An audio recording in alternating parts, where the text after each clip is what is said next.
और इसी बीच एक बड़ी खबर आपको बता दें कि रिया चक्रवर्ती से सीबीआई ने क्या सवाल किए थे जिनका जवाब देने में फंस गई थी रिया चक्रवर्ती। ये बड़ी जानकारी जी न्यूज आपको दे रहा है। सीबीआई ने रिया से पूछा 3 साल की आमदनी कितनी है और आपका जरिया क्या था आमदनी का। रिया से सीबीआई ने पूछा कि रिया ने सुशांत के डेबिट कार्ड का पिन सैमुअल मिरांडा से क्यों लिया था। रिया से सीबीआई का सवाल यह कि डिप्रेशन के बारे में परिवार को क्यों नहीं बताया था। राकेश त्रिवेदी जुड़ चुके हैं मेरे सहयोगी। राकेश, ये तो वही फहरिस्त है सवालों की जो सबके जहन में बेसिक सवाल थे।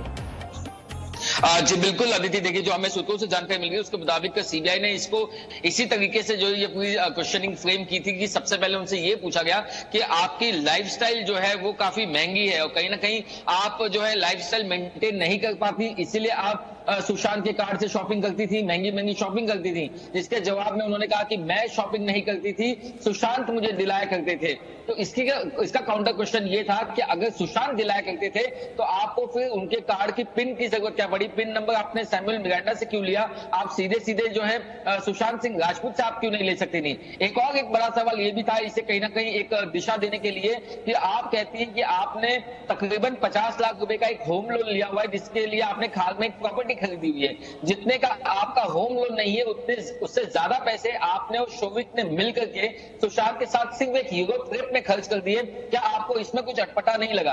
आप कहते हैं कि आप 17,000 की ईएमआई नहीं पे कर सकती, लेकिन आपके जो भाई है वो 4-4.5 लाख रुपए वो खर्च कर गए होटल स्टे पर। इसमें आपको क्या अजीब नहीं लगता? ऐसे सवाल थे जहां पर रिया जो है एक के बाद एक फंसती जा रही थी। और आखिर में सवाल ये था कि सुशांत सिंह राजपूत को कौन सी दवाई कब देनी है, कितने समय तक देनी है, क्या क्या परहेज रखने हैं, इसकी जानकारी आपके अलावा और किसे थी और आपने ये जानकारी किसी और से साझा क्यों नहीं की?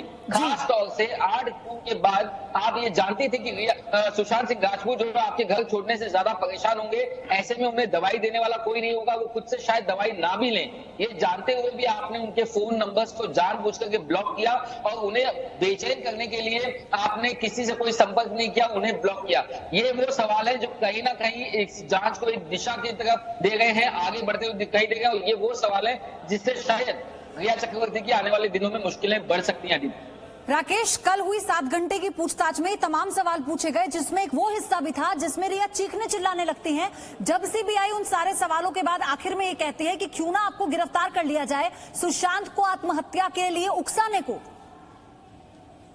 जी बिल्कुल, और इसी सवाल के जवाब में वो सीधे जो है चिल्ला करके कहते हैं ये बिल्कुल सच नहीं है, ये मेरे खिलाफ साजिश है, ये तमाम चीजें बेबुनियाद हैं। और कभी वो बीच में चुप हो जाती हैं, कभी वो बीच में थोड़ी सी इमोशनल होकर के जवाब दे रही है, तो कभी वो अचानक से चीखने भी लगती हैं। तो इस तरीके से जो इमोशंस हैं, जो अलग अलग बॉडी लैंग्वेज है, वो भी नोट की गई है। आज जो क्वेश्चनिंग अगर होती है तो वो सबसे अहम इसलिए है क्योंकि इन पिछले 2 दिनों की क्वेश्चनिंग में जो जहां जहां पर मिसमैच आए हैं या कॉन्ट्राडिक्शन सामने आए हैं, उनको एक बार फिर से काउंटर चेक करना चाहती है ताकि सीबीआई जो अपना केस और मजबूत बना सके। इसके अलावा हमें जानकारी ये भी मिल गई कि 5 अलग अलग राउंड में जो है वो आज रिया चक्रवर्ती से पूछताछ हो सकती है, जिसमें उनसे अकेले से पहले पूछताछ होगी, बाद में उनके भाई के साथ बिठा करके और जो अलग अलग किरदार है उनके साथ अलग अलग कॉम्बिनेशन के सेट्स बना करके जो उनसे पूछताछ हो सकती है। राकेश, आप बने रहिएगा, आपसे आगे अपडेट लेते रहेंगे। तो इसीलिए हम कह रहे थे आपसे कि क्योंकि रिया चक्रवर्ती के जवाबों से सीबीआई संतुष्ट नहीं है और आज फिर से तीसरे राउंड की पूछताछ रिया चक्रवर्ती से होनी है, यानी सवाल जवाब एक बार फिर से रिया का सामना सीबीआई से होगा। Presenting B News app available on Google Play and App Store. Download it now.